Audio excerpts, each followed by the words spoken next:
ನಾನು 89ರಿಂದ ಈ ಜಿಲ್ಲೆಯ ಶಾಸಕರಾಗಿ ಕೆಲಸ ಮಾಡ್ತಾ ಇದ್ದೀನಿ. ಅವತ್ತು ಈ ಭಾಗದಲ್ಲಿ ಕನಕಪುರದಲ್ಲಿ ಸಿಂಧಿಯಾರ್ ಅವರು ಗೆಲ್ತಿದ್ರು. ನಾನು ಸಾತ್ ಅಲಿ ಖಾನ್ ಅವರು, ರೇವಣ್ಣವರು, ಆಗ ನಾವು ಕಾಂಗ್ರೆಸ್ನಿಂದ ಆಗ ಈ ಭಾಗದಲ್ಲಿ ಹಳೆ ಈ ರಾಮನಗರ ಜಿಲ್ಲೆ, ದಕ್ಷಿಣ ಜಿಲ್ಲೆ ಅಂತ ಏನೀಗ ಹೊಸದಾಗಿ ಕರೀತಾ ಇದ್ದೀವಿ, ಅದರಲ್ಲಿ ಇರ್ತಿದ್ದು. ಈಗ 4ಕ್ಕೆ 4 ಮೊದಲನೇ ಬಾರಿಗೆ ಕಾಂಗ್ರೆಸ್ ಪಕ್ಷದ ಶಾಸಕರಾಗಿ ಒಂದು ಸರ್ಕಾರ ಇದ್ದಾಗ ಅತಿ ಹೆಚ್ಚು ಶಕ್ತಿ ಬಂದಂತ ಒಂದು ವ್ಯವಸ್ಥೆಯಲ್ಲಿ ನಾವೆಲ್ಲ ಕೆಲಸ ಮಾಡ್ತಾ ಇದ್ದೇವೆ. ನಾನು ಯಾರು ಟೀಕೆ ಮಾಡೋಂತ ಅವಶ್ಯಕತೆ ಇಲ್ಲ. ಯಾರು ನನ್ನನ್ನ ಸುರೇಶ್ನ ಅಪೂರ್ವ ಸಹೋದರರು ಅಂತ ಕರೆದ್ರು, ಅವ್ರ ಬಗ್ಗೆನೂ ನಾನೇನು ನೆನಪು ಮಾಡಿಕೊಂಡು ಯಾರು ಟೀಕೆ ಮಾಡೋಂತ ಅವಶ್ಯಕತೆ ಇಲ್ಲ. ಕುಮಾರಸ್ವಾಮಿ ಅವರು ಎಷ್ಟು ತುಚ್ಛವಾಗಿ ಮಾತಾಡಿದ್ರು ಕೂಡ ಅವ್ರ ಬಗ್ಗೆನೂ ಕೂಡ ನಾನು ಚಿಂತೆ ಮಾಡುವಂತ ಅವಶ್ಯಕತೆ ಇಲ್ಲ. ನಿಮ್ಮ ತೀರ್ಪು ಎಲ್ಲದಕ್ಕೂ ಕೂಡ ನಿಮ್ಮ ತೀರ್ಪೇ ಉತ್ತರ. ಮಾನ್ಯ ಶ್ರೀ ದೇವೇಗೌಡರಿಗೂ ನಿಮ್ಮ ಉತ್ತರ, ಯಡಿಯೂರಪ್ಪನವ್ರಿಗೂ ನಿಮ್ಮ ಉತ್ತರ, ಕೇಂದ್ರ ನಾಯಕರಾದಂತ ಬಿಜೆಪಿ ನಾಯಕರಿರ್ಬೋದು, ಜನತಾದಳದ ನಾಯಕರಿರ್ಬೋದು, ನಿಮ್ಮ ಮಾಜಿ ಶಾಸಕರಂತ ಕುಮಾರಸ್ವಾಮಿಗಿರ್ಬೋದು, ಎಲ್ಲದಕ್ಕೂ ಕೂಡ ನಿಮ್ಮ ತಟ್ಟೆ ಮರೆ ಏಟೆ ಬರೀ ಚನ್ನಪಟ್ಟಣಕ್ಕೆ ಉತ್ತರ ಮಾತ್ರ ಕೊಟ್ಟಿದ್ದಲ್ಲ, ಇಡೀ ರಾಷ್ಟ್ರಕ್ಕೆ ನೀವು ಉತ್ತರವನ್ನು ಕೊಟ್ಟಿದ್ದೀರಿ. ಅದಕ್ಕೆ ನಿಮ್ಗೊಂದು ಕೋಟಿ ನಮಸ್ಕಾರಗಳನ್ನು ಅರ್ಪಿಸಲಿಕ್ಕೆ ನಾನು ಬಯಸ್ತಾ ಇದ್ದೀನಿ. ನಾನು ಆಗಾಗ ಒಂದು ಮಾತು ಹೇಳ್ತಾ ಇರ್ತೀನಿ, ಅಧಿಕಾರ ನಶ್ವರ, ಸಾಧನೆಗಳು ಅಜಾಮರ, ಆದರೆ ಮತದಾರರೇ ಈಶ್ವರ. ಕೊನೆಗೆ ತೀರ್ಮಾನ ಮಾಡೋದು ಮತದಾರ. ನಾನು ಈ ಚುನಾವಣಾ ಸಂದರ್ಭದಲ್ಲಿ ಈ ಸೀಟು ಖಾಲಿ ಆದ ತಕ್ಷಣ ಬಹುಶಃ ನಮ್ಮದೇ ಆದಂತ ಹೊಸ ರಾಜಕಾರಣದ ಇತಿಹಾಸದಲ್ಲಿ ಪ್ರತಿ ಒಂದು ಹೋಬಳಿಗೂ ಭೇಟಿಯನ್ನು ಕೊಟ್ಟು ಬಾಗಿಲಿಗೆ ನಿಮ್ಮ ಸರ್ಕಾರ ಬಂತು ಅಂತ ಹೇಳಿ ಸುಮಾರು 25,000 ಅರ್ಜಿಗಳನ್ನ ಜನರ ಹತ್ರ ಸ್ವೀಕಾರ ಮಾಡಿ ನಿಮ್ಮ ಸಮಸ್ಯೆ ಏನು ಅಂತ ಹೇಳಿ ನಾನು ಆಲಿಸಿದೆ.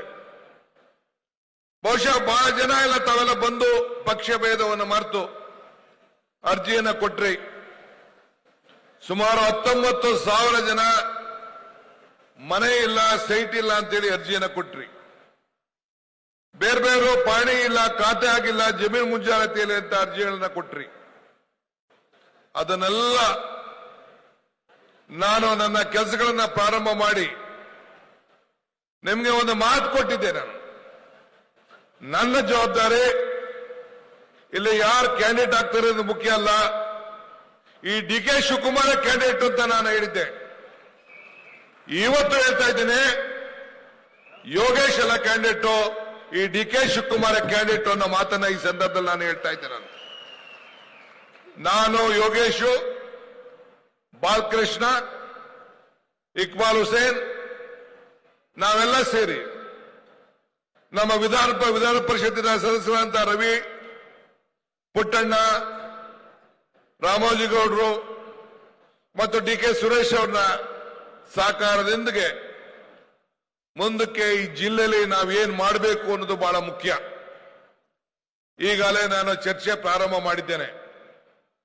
ಇಲ್ಲಿ ಬರಕ್ಕಿನ ಮುಂಚಿತವಾಗಿ ನಾನು ಎಲ್ಲ ಜಿಲ್ಲಾಧಿಕಾರಿಗಳಿಗೆ ನಿರ್ದೇಶನವನ್ನು ಕೊಟ್ಟಿದ್ದೇನೆ. ಇನ್ನೊಂದು ವಾರದಲ್ಲೇ ನಾನು ವಾರ 8 ದಿನದಲ್ಲೇ ಬಂದು ಇದೇ ಚನ್ನಪಟ್ಟಣದಲ್ಲಿ ಒಂದು ರಿವ್ಯೂ ಮಾಡಿ ಏನೆಲ್ಲ ಮಾತು ಕೊಟ್ಟಿದ್ದೇನೆ ಆ ಮಾತನ್ನ ಉಳಿಸುವಂತ ಕೆಲಸವನ್ನ ನಾವು ಮಾಡ್ತೇವೆ ಅನ್ನೋ ಮಾತನ್ನ ಇವತ್ತು ಮಾದೇಶ್ವರನ ಸನ್ನಿಧಿಯಲ್ಲಿ ನಾನು ಹೇಳ್ತಾ ಇದ್ದೇನೆ.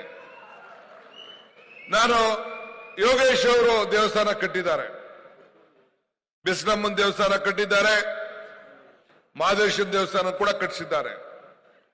ನಾ ಚುನಾವಣೆಯಲ್ಲಿ ಕೇಳಿದೆ, ಯೋಗೇಶ್ ಅವರು ಚುನಾವಣೆಯಲ್ಲಿ ಅಭ್ಯರ್ಥಿ ಆದ್ಮೇಲೆ ಕುಮಾರಸ್ವಾಮಿ ಅವ್ರಿಗೆ ಕೇಳಿದೆ, ನಾನು ಪ್ರಶ್ನೆ ಹಾಕಿದೆ, ನೀನು ಈ ರಾಜ್ಯದ ಮುಖ್ಯಮಂತ್ರಿ ಆಗಿ ಈ ಕ್ಷೇತ್ರದಿಂದ 2 ಬಾರಿ ಶಾಸಕರಾಗಿ ಈ ಜಿಲ್ಲೆಯಿಂದ 2 ಬಾರಿ ಮುಖ್ಯಮಂತ್ರಿ ಆಗಿ ನೀನು ಮಾಡಿದಂತ ಸಾಕ್ಷಿ ಗುಡ್ಡೆ, ಒಂದು ದೇವಸ್ಥಾನ ಆಗಲಿ, ಒಂದು ಶಾಲೆ ಆಗಲಿ, 2 ಎಕರೆ ಶಾಲೆಗೋಸ್ಕರ ನಿನ್ನ ಸ್ವಂತ ಜಮೀನನ್ನ ಬಿಟ್ಕೊಡ್ಲಿಲ್ಲ ಕುಮಾರಣ್ಣ ಅಂತ ಹೇಳಿದೆ.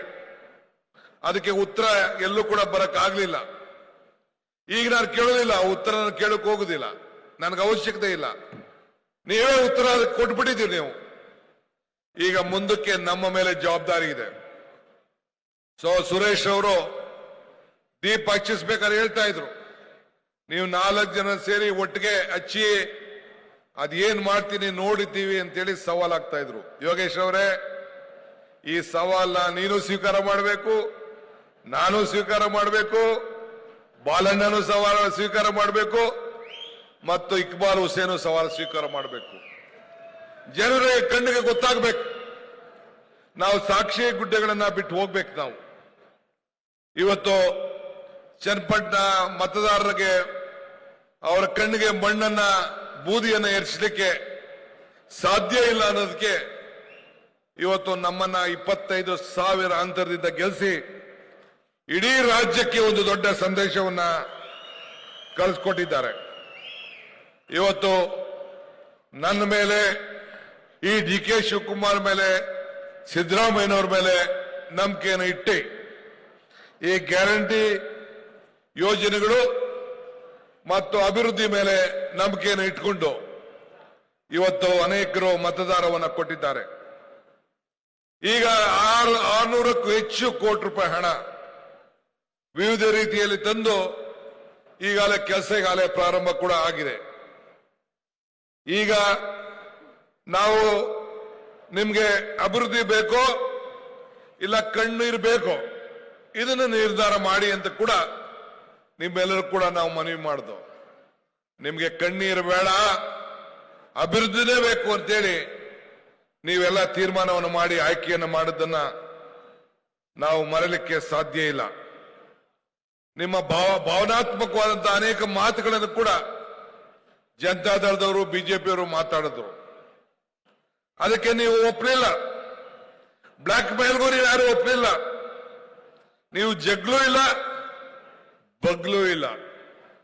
ಆದರೆ ನಾನು ಅನೇಕ ಸಂದರ್ಭದಲ್ಲಿ ಒಂದು ಮಾತು ಹೇಳ್ತಾ ಇದ್ದೆ, ದೇವರು ವರನೂ ಕೊಡೋದಿಲ್ಲ, ಶಾಪನೂ ಕೊಡೋದಿಲ್ಲ, ಅವಕಾಶ ಮಾತ್ರ ಕೊಡ್ತಾನೆ ಅಂತೇಳಿ. ಇವತ್ತು ನಮ್ಗೆ ಅವಕಾಶ ಕೊಟ್ಟಿದ್ದಾರೆ. ಇನ್ನಿರುವಂತ 3 ವರ್ಷಗಳಲ್ಲಿ ಕೊನೆ ವರ್ಷ ಚುನಾವಣೆಗೆ ಬಿಸಿದಲ್ಲಿ ನಾವೆಲ್ಲ ಇರ್ತೇವೆ. ಆದರೆ ಈಗ ಸಿಕ್ಕಿರುವಂತ 2 ವರ್ಷದಲ್ಲಿ ಒಂದು ಹೊಸ ರೂಪವನ್ನ ಕೂತ್ಕೊಂಡು ನಾವೆಲ್ಲ ಚರ್ಚೆ ಮಾಡಿ, ನಾನು ಆಕಾಶದಿಂದ ಭೂಮಿಗೆ ಇಳಿಸಿದ್ದೀನಿ ಅಂತ ನಾನು ಹೇಳಲಿಕ್ಕೆ ನಾನು ತಯಾರಿಲ್ಲ. ಆದರೆ ನಿಮ್ಮ ಕಣ್ಣುಗಳನ್ನ ಕಾಣೋ ರೀತಿಯಲ್ಲಿ ಸಾಕ್ಷಿ ಗುಡ್ಡೆಗಳನ್ನ ನಿರ್ಮಾಣ ಮಾಡಲಿಕ್ಕೆ ಎಲ್ಲ ತರದ ಪ್ರಯತ್ನವನ್ನ ಮಾಡಿ ಮತ್ತೆ ನಿಮ್ಮ ಮುಂದೆ ಬರ್ತೇವೆ ಅನ್ನೋ ಮಾತನ್ನ ಈ ಸಂದರ್ಭದಲ್ಲಿ ಹೇಳಲಿಕ್ಕೆ ನಾನು ಬಯಸ್ತೇನೆ. ಇವತ್ತು ಈ ವೇದಿಕೆಯಲ್ಲಿರುವಂತಹ ಎಲ್ಲ ನಾಯಕರುಗಳು ನಾವ್ಯಾರು ಕೂಡ ಈ ಒಂದು ಚುನಾವಣೆಯನ್ನು ಮಾಡಲಿಕ್ಕೆ ಸಾಧ್ಯ ಇಲ್ಲ. ನಿಮ್ಮ ತೀರ್ಪನ್ನ ಮಾಡಲಿಕ್ಕೆ ಸಾಧ್ಯ ಇಲ್ಲ. ಹಾಲನ್ನ ಬೆಲೆ ಮೇಲೆ ನೀವೇನು ಬೋರ್ಡ್ ಇಟ್ಕೋಬೇಕಾಗಿದೆ, ನಮಗೂ ಅರಿವಿದೆ. ಈ ರೈತನ ಕಷ್ಟ, ಬೂಸಾ ಬೆಲೆ, ನೀರಿನ ಬೆಲೆ, ಈ ನೀರಿಗೂ ಹಾಲಿನ ಬೆಲೆಗೆ ಎರಡೂ ಕೂಡ ಒಂದಾಗ್ಬಿಟ್ಟಿದೆ ಅನ್ನೋದು ಕೂಡ ನಮ್ಗೆ ಅರಿವಿದೆ. ನಾಗರಾಜ್ ಕೂಡ ಬಂದು ನನಗೆ ಆಲೆ ಕಿವಿಲಿ ಹೇಳ್ತಾ ಇದ್ದ, ಅವೆಲ್ಲ ಸೂಕ್ತ ಕಾಲದಲ್ಲಿ ಸೂಕ್ತ ನಿರ್ಧಾರವನ್ನು ನಾವು ಮಾಡ್ತೇವೆ.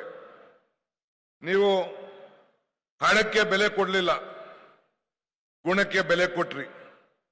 ಯೋಗೇಶ್ ಅವ್ರ ಮೇಲೆ, ನಮ್ಮ ಮೇಲೆ, ಸುರೇಶ್ ಮೇಲೆ, ಪುಟ್ಟಣ್ಣ, ರಾಜು, ಬಾಲಕೃಷ್ಣ, ಹುಸೇನ್, ಈ ಜಿಲ್ಲೆಗೆ ಸಂಬಂಧಪಟ್ಟಂತ ಯೋಗೇಶ್ ಮತ್ತು ನಾವೆಲ್ಲ ಸೇರಿ ಶಾಸಕರ ಮೇಲೆ ನಮ್ಗೆ ಅಪಾರವಾದಂತ ವಿಶ್ವಾಸವನ್ನು ಇಟ್ಟು ನಿಮ್ಗೆ ಮತವನ್ನು ಕೊಟ್ಟು ನಿಮ್ಮ ಸೇವೆ ಮಾಡಲಿಕ್ಕೆ ಅವಕಾಶ ಮಾಡಿಕೊಟ್ಟಿದ್ದೀರಿ. ಆದರೆ ನಾನು ಬಂದಂತ ಸಂದರ್ಭದಲ್ಲಿ, ಪ್ರಾರಂಭದಲ್ಲಿ ಯೋಗೇಶ್ ನಮ್ಮ ಪಕ್ಷಕ್ಕೆ ಸೇರದೆ ಹೋದಾಗ ನೀವು ನಮ್ಮ ಕಾರ್ಯಕರ್ತರು ತೋರಿಸಿದಂತ ಬೆಂಬಲ, ಪ್ರೀತಿ, ವಿಶ್ವಾಸ ಆಂಜನೇಯನ ಸ್ವಾಮಿಯಿಂದ ಕೆಂಗಲ್ ಆಂಜನೇಯ ಸ್ವಾಮಿ ದೇವಸ್ಥಾನಕ್ಕೆ ಹೋಗಿ ನಾನು ಆ ದೇವರಲ್ಲಿ ಪ್ರಾರ್ಥನೆ ಮಾಡಿ ಒಂದೇ ದಿನ 15 ದೇವಸ್ಥಾನಗಳಿಗೆ ಭೇಟಿಯನ್ನು ಕೊಟ್ಟು ಆ ದೇವರಲ್ಲಿ ಪ್ರಾರ್ಥನೆಯನ್ನು ಮಾಡಿಕೊಂಡು ರಾಮನ ತಂದೆ ದಶರಥ ಮಹಾರಾಜ, ರಾಮನ ಬಂಟ ಆಂಜನೇಯ, ರಾಮನ ತಂದೆ ದಶರಥ ಮಹಾರಾಜನ ದೇವಸ್ಥಾನ ಎಲ್ಲೂ ಇಲ್ಲ. ಆದರೆ ರಾಮನ ಬಂಟ ಆಂಜನೇಯ ದೇವಸ್ಥಾನ ಬೆಂಗಳೂರಿಂದ ಚನ್ನಪಟ್ಟು ಬರೋವರೆಗೂ ಒಂದು 15-20 ಕಡೆ ಇದೆ. ಆಂಜನೇಯನ ಯಾಕೆ ಜನ ಗುರುತಿಸ್ತಾ ಇದ್ದಾರೆ ಅಂದರೆ ಆಂಜನೇಯ ಒಬ್ಬ ಪ್ರಾಮಾಣಿಕವಾದಂತ ಒಬ್ಬ ಸೇವಕನಿಗೆ ಒಬ್ಬ ಪ್ರತಿರೂಪ ಆಂಜನೇಯ. ಅದಕ್ಕೆ ಸಮಾಜ ಅವನ್ನ ಗುರುತಿಸದೆ. ಹಂಗೆ ನಾವು ಸಮಾಜದಲ್ಲಿ ನೀವೆಲ್ಲ ಕೂಡ ಸೇವೆ ಮಾಡೋರಿಗೆ ನೀವು ಗೌರವನ ಕೊಡ್ತೀರಿ ಅನ್ನೋ ದೃಷ್ಟಿಯಿಂದ ನಮ್ಗೆಲ್ಲ ಸಹಕಾರ ಕೊಟ್ಟಿದ್ದೀರಿ. ಅರ್ಜಿಗಳು 300 ಎಕರೆಗಳನ್ನ ಗುರುತಿಸಿದ್ದೇವೆ. ಬಡವರಿಗೆ ಸೈಟ್ ಕೊಡಬೇಕು ಅಂತೇಳಿ ಈಗಾಗಲೇ ಸೈಟ್ ಯೋಜನೆ ಕೆಲಸ ನಡೀತಾ ಇದೆ. ಜಮೀರ್ ಅವರು 5,000 ಮನೆಗಳನ್ನು ಕೊಟ್ಟಿದ್ದಾರೆ. ಅವೆಲ್ಲ ಮನೆಗಳನ್ನು ಕೂಡ ಹಂಚಂತ ಕೆಲಸವನ್ನ ನಾವು ಮಾಡ್ತೇವೆ. ಯಾರು ಕೂಡ ಲಂಚ ಕೊಡ್ಲಿಕ್ಕೆ ಈ DK ಶಿವಕುಮಾರ್, ಯೋಗೇಶ್ ಅವಕಾಶ ಕೊಡುವುದಿಲ್ಲ.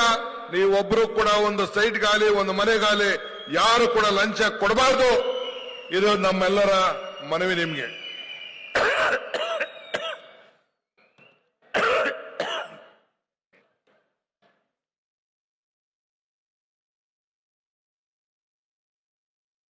ಚುನಾವಣಾ ಸಂದರ್ಭದಲ್ಲಿ ಸಮೀಕ್ಷೆಗಳು ಬರ್ತಾ ಇತ್ತು.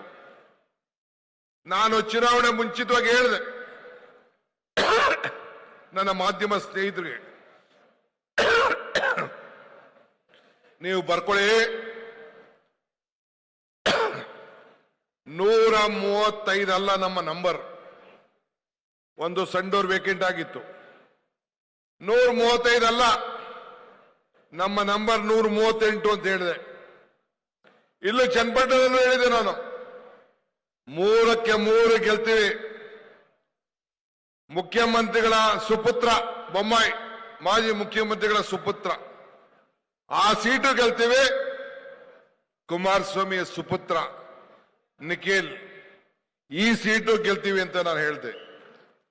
ನಾನು ಆ ವ್ಯಕ್ತಿಗಳ ಬಗ್ಗೆ, ಅಭ್ಯರ್ಥಿಗಳ ಬಗ್ಗೆ ಮಾತಾಡೋ ವಿಷಯ ಅವಶ್ಯಕತೆ ಇಲ್ಲ. ಆದರೆ ನಿಮ್ಮ ತೀರ್ಪು ಬಹಳ ಮಹತ್ವದ್ದು. ಎಲ್ಲ ಮಾಧ್ಯಮಗಳ ಸಮೀಕ್ಷೆಗಳು ಕೂಡ ತಳಕಳಕ ಆಯ್ತು. ನನಗೆ ವಿಶ್ವಾಸ ಇತ್ತು ನಮ್ಮ ಚನ್ನಪಟ್ಟಣದ ಮತದಾರರ ಮೇಲೆ. ನನಗೂ ಚನ್ನಪಟ್ಟಣದ ಮೇಲೆ ಬಹಳ ಆಸೆ ಇತ್ತು ನಿಂತ್ಕೋಬೇಕು ಅಂತ. ಪಕ್ಷ ನಿರ್ಬಂಧನೆ ಆಗ್ತು. ಸುರೇಶ್ ನಿಲ್ಲಬೇಕು ಅಂತೇಳಿ ನಮ್ಮ ಪಕ್ಷದವರು ಮತ್ತು ಕಾರ್ಯಕರ್ತರು ಹೇಳಿದ್ರು. ನನಗೆ ಪಕ್ಷ ಮುಖ್ಯ, ನನ್ನ ಕುಟುಂಬ ಮುಖ್ಯ ಅಂತ ತೀರ್ಮಾನ ಮಾಡಿದ್ರು. ರಘುರವ್ರಿಗೆ ಬೇಕಾದಷ್ಟು ತಯಾರು ಮಾಡಬೇಕು ಅನ್ನೋದು ಬೇಕಾದಷ್ಟು ಒತ್ತಡ ಇತ್ತು. ಹಾಗೂ ಕೂಡ ಯೋಗೇಶ್ ಅವರು ಬಂದು ನಮ್ಮ ಪಕ್ಷದ ಸಿದ್ಧಾಂತದ ಮೇಲೆ, ನಮ್ಮ ನಾಯಕತ್ವದ ಮೇಲೆ, ಕಾಂಗ್ರೆಸ್ನಿಂದ ರಾಜಕಾರಣ ಮಾಡದೆ ಕಾಂಗ್ರೆಸ್ನಲ್ಲೇ ಉಳಿತೇನೆ, ಕಾಂಗ್ರೆಸ್ನೇ ಬೆಳೆಸ್ತೇನೆ ಅಂತೇಳಿ ಬಂದು ಮಾತು ಕೊಟ್ಟ ಮೇಲೆ ನಾನು ಮಲ್ಲಿಕಾರ್ಜುನ್ ಖರ್ಗೆ ಸಾಹೇಬ್ರ ಹತ್ರ, ಸಿದ್ದರಾಮಯ್ಯನವ್ರ ಹತ್ರ ಮಾತಾಡಿ ಸುರೇಶ್ ನಾನಿಬ್ರು ಸೇರಿ ಚರ್ಚೆಯನ್ನು ಮಾಡಿ ನಾವು ನಮ್ಮ ಕಾರ್ಯಕರ್ತರನ್ನೆಲ್ಲ ಕೂಡ ವಿಶ್ವಾಸಕ್ಕೆ ತೆಗೆದುಕೊಳ್ಳಕ್ಕೆ ಆಗಲಿಲ್ಲ ಕೊನೆ ಗಳಿಗೆಯಲ್ಲಿ. ಆದರೂ ನಾನು ನಮ್ಮೆಲ್ಲ ಕಾರ್ಯಕರ್ತರಿಗೆ ನಾನು ಹೇಳ್ತೇನೆ, ನೀವು ಯಾರು ಚಿಂತೆ ಮಾಡೋದು ಬೇಡ.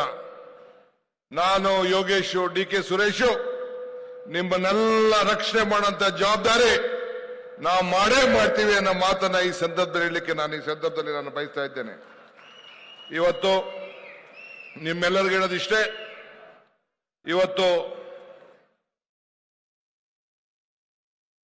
ಇವತ್ತು ಮಹಿಳೆಯರು ಅತಿ ಹೆಚ್ಚು ಬೆಂಬಲ ಕೊಟ್ಟಿದ್ದು ದಾಖಲೆಗಳು ಇವತ್ತು ಉಳ್ಕೊಂಡಿದೆ. ಕಾರ್ಯಕರ್ತರು ಎಲ್ಲರೂ ಕೂಡ ಒಗ್ಗಟ್ಟಾಗಿ ಕೆಲಸ ಮಾಡಿದ್ರಿ. ಇವತ್ತು ಗ್ಯಾರಂಟಿಗಳನ್ನ ತಲುಪಿಸೋರಿಗೆ ನೆನಪು ಮಾಡಿಕೊಟ್ರಿ. ಅಭಿವೃದ್ಧಿ ಬಗ್ಗೆ ಚರ್ಚೆ ಮಾಡಿದ್ರಿ. ಅದನ್ನ ಮುಂದುವರ್ಸ್ಕೊಂಡು ಹೋಗ್ಬೇಕು.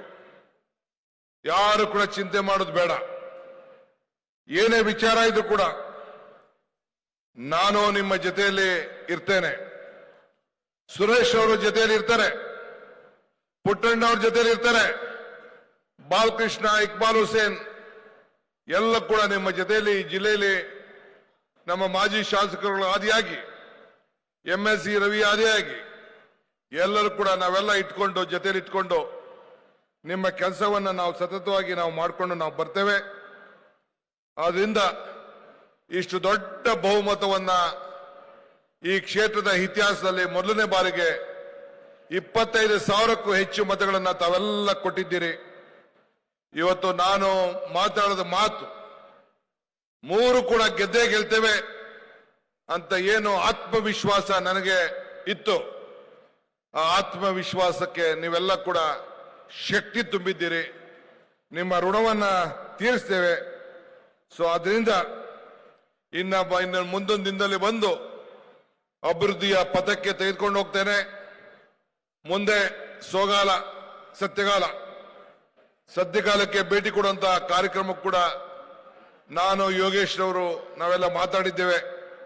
ನೀರಾವರಿ ಯೋಜನೆಗಳು ಏನೆಲ್ಲ ಮಾಡಲಿಕ್ಕೆ ಸಾಧ್ಯ, ಯಾವ್ದಾದ್ರು ಕೆರೆಗಳನ್ನು ತುಂಬಿಸಲಿಕ್ಕೆ ಸಾಧ್ಯ, ಹಾಲಿನ ಬೆಲೆಗೆ ಅದಕ್ಕೆ ಸಮಸ್ಯೆ ಯಾವ ರೀತಿ ಬಗೆಹರಿಸಬೇಕು, ಇನ್ನು ರಸ್ತೆಗಳು, ತಾಲೂಕು ಆಫೀಸು, BDO ಆಫೀಸು, ಬೇರೆ ಬೇರೆ ಸ್ಟೇಡಿಯಂಗಳು ಎಲ್ಲ, ನಿಮ್ಮ ಮುನ್ಸಿಪಾಲಿಟಿ ಆಫೀಸು ಎಲ್ಲದಕ್ಕೂ ಕೂಡ ಹೊಸ ರೂಪವನ್ನು ಕೊಡುವಂತ ಕಾರ್ಯಕ್ರಮವನ್ನು ನಾವು ರೂಪಿಸಿ ನಿಮ್ಮ ಸೇವೆಯನ್ನ ಪ್ರಾಮಾಣಿಕವಾಗಿ ನಾವು ಮಾಡ್ತೇವೆ.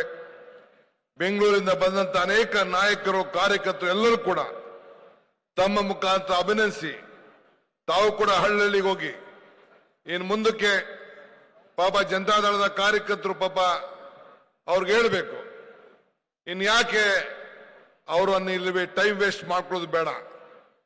ಮುಂದಕ್ಕೆ ಬೆಂಗಳೂರು ದಕ್ಷಿಣ ಜಿಲ್ಲೆ ಇದಕ್ಕೆ ಒಂದು ಹೊಸ ರೂಪವನ್ನು ಕೊಡುವಂಥದ್ದು, ನಿಮ್ಮ ಆಸ್ತಿ ಮೌಲ್ಯಗಳನ್ನ ಹೆಚ್ಚಿಸುವಂಥದ್ದು, ನಿಮ್ಮ ಬದುಕಿನಲ್ಲಿ ಹೊಸ ರೂಪವನ್ನು ಕೊಡುವಂಥದ್ದು.